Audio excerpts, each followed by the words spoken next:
trabajando.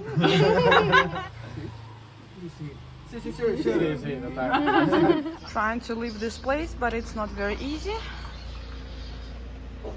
because we have the workshop here, we have the swimming pool, we have Lorena, who is always cooking something delicious. Right now she is doing buñuelos.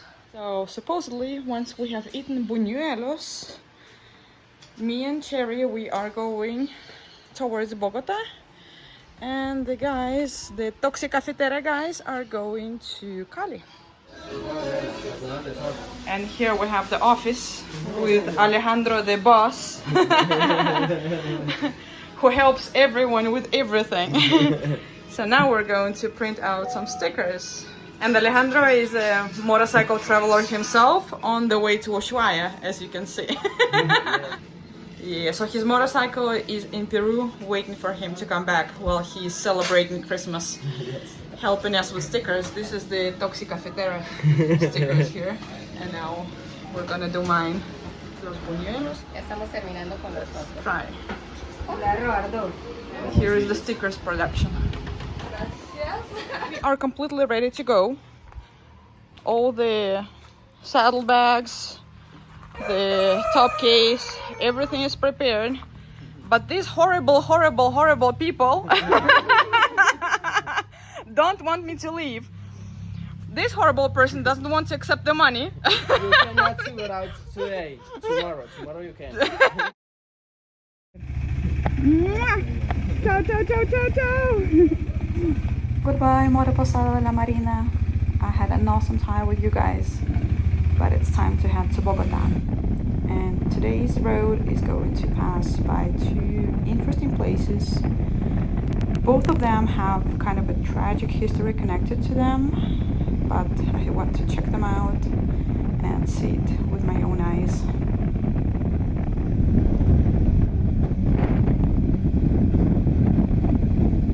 The first place is a little town which became almost a prison for all the people with the skin disease called leprosis. Everybody was so afraid of this disease being contagious, so all the people who had this disease were sent to one of the 3 dedicated towns and basically became imprisoned there for the rest of their lives. Agua de Dios. I should visit the museum and learn a little bit more about the history of the place. Ask for Señor Hernán to show you around the museum and tell you the story of the town. Desde 1870, cuando Agua de Dios nace, es por el enfermo, públicas independientes.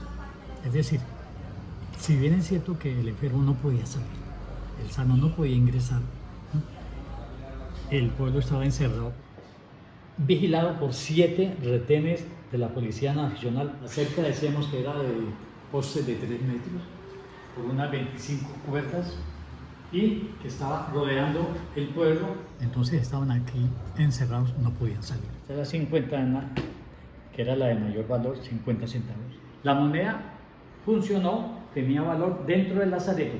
Fuera del lazareto no tenía ningún valor. Ese temor al contagio que me prende. El puente Los Suspiros, su nombre lo dice todo, Los Suspiros, que era el sitio donde llegaba el enfermo de lepra. Llegaban aquí a Agua de Dios, pasaban por ahí y ahí era el último, la despedida de la familia. Muchos vinieron acompañados con la policía, como si fuera un ladrón, como si fuera un asesino. Es que aquí es el puente de Los Suspiros, había un policía sobre el puente para impedir que los sanos ingresaran. Y al llegar aquí estaba un edificio del lazareto que se llamaba la desinfección. La persona que llegara aquí a Agua de Dios tenía que entrar ahí, desnudarse y someterse a una desinfección con unos gases. La pérdida de todos los derechos constitucionales, derechos humanos. La llegada aquí fue algo que golpeó muy fuerte, muy duro a muchos pacientes, de que muchos no resistieron ese golpe, sacarlos de su familia, traerlos aquí a la fuerza. Ese trance, ese cambio fue muy fuerte en muchos enfermos. Llegaron hasta el extremo de suicidarse. En 1987 más o menos aparece el triconjugado. Es un medicamento efectivo contra la lepra que, dependiendo del tipo de lepra, en 6 meses o en un año desaparece. Si la lepra no es contagiosa, no es hereditaria, la lepra es curable, y nosotros le agregamos otra frase, que la ignorancia también es curable. Así de sencillo. Hay cosas que se hicieron aquí en contra del enfermo que nunca más se deben repetir. I would like to say a big thank you to Señor Hernán for telling me the story of the town. And here we're passing by the Puente de los Suspiros, the bridge that connected Agua de Dios to the rest of the world. A crazy, sad story. It's a complete tragedy. A disease which is not even contagious and can be cured, and you're just imprisoned for your whole lifetime in a little town. So many crazy stories in this world.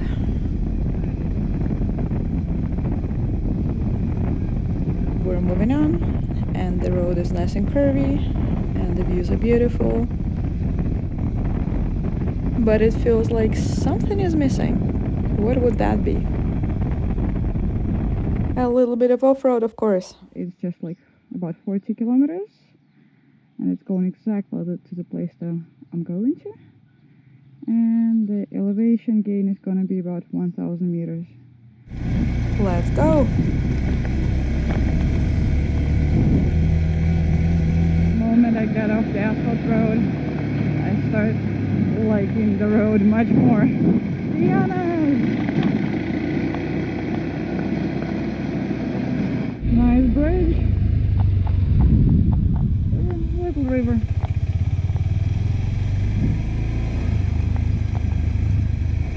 So cool.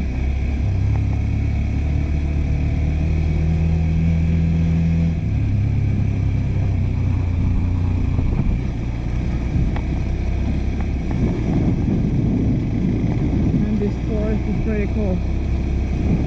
Very jungly. Or junglish. Or how do you say it?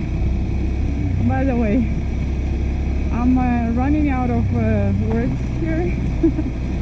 I've been watching my recent videos, and I just keep saying how beautiful and cool everything is.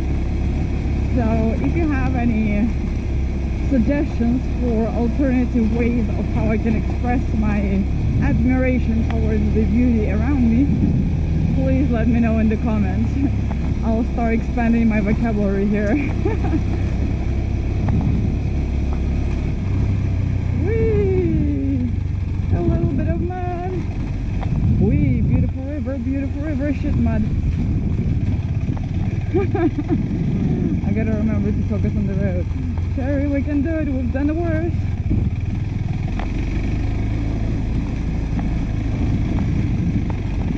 Really nice.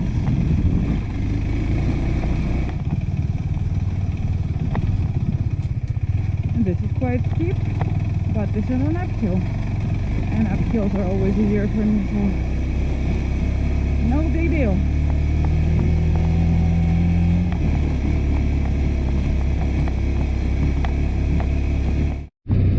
Some beautiful landscapes and some small villages all the way.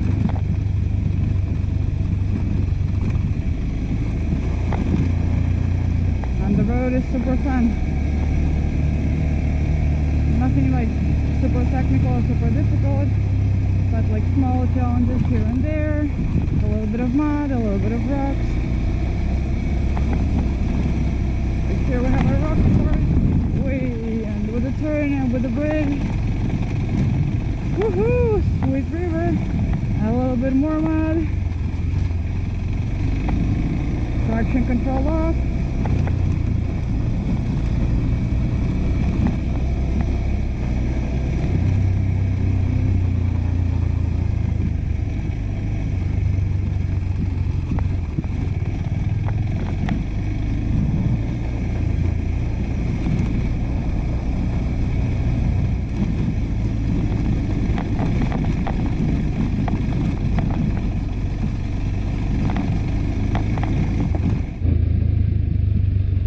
like it has rained quite a lot here.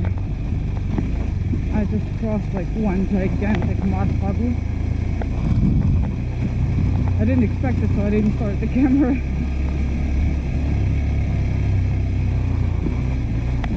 And now we'll have to overtake a bus somewhere in the middle of all this mud. See how we can do it. Like here.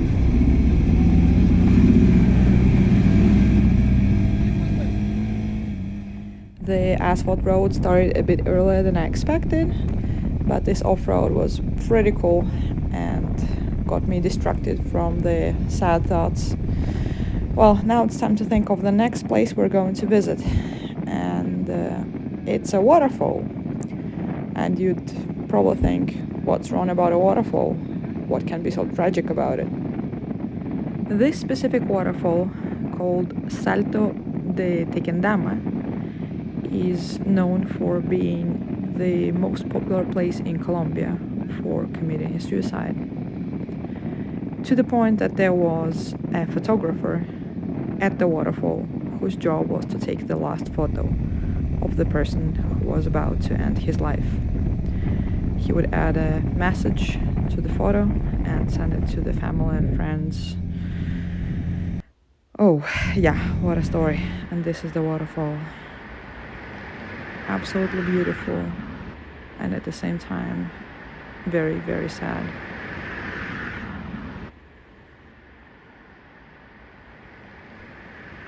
This whole place is full of some kind of strange, mysterious energy, and you can't help but admire the beauty, and at the same time you can't help but think of all the people who decided to end their lives here. You would stand here on top of this waterfall, and then you would jump.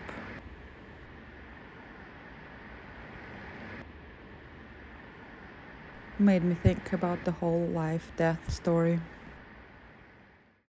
I'd say I'm not afraid of death, but I really love my life, and I really want to live it as long as possible and enjoy the curves, these roads, explore the new places, learn some stories, even if they're a little bit sad. Welcome to Bogota. I can't say I've missed the traffic.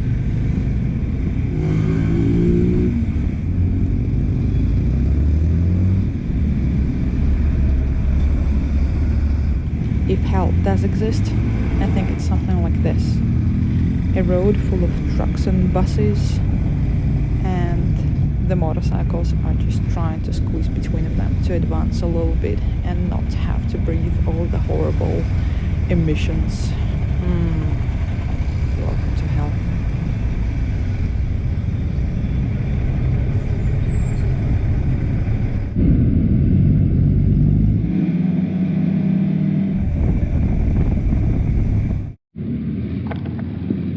Something beautiful.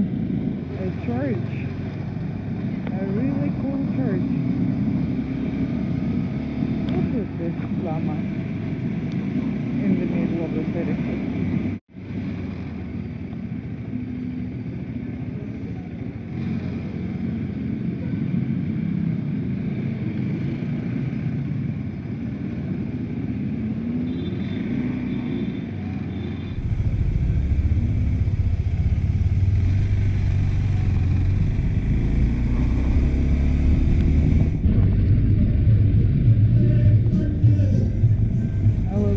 Bogota sightseeing as we're taking some small streets to avoid the traffic.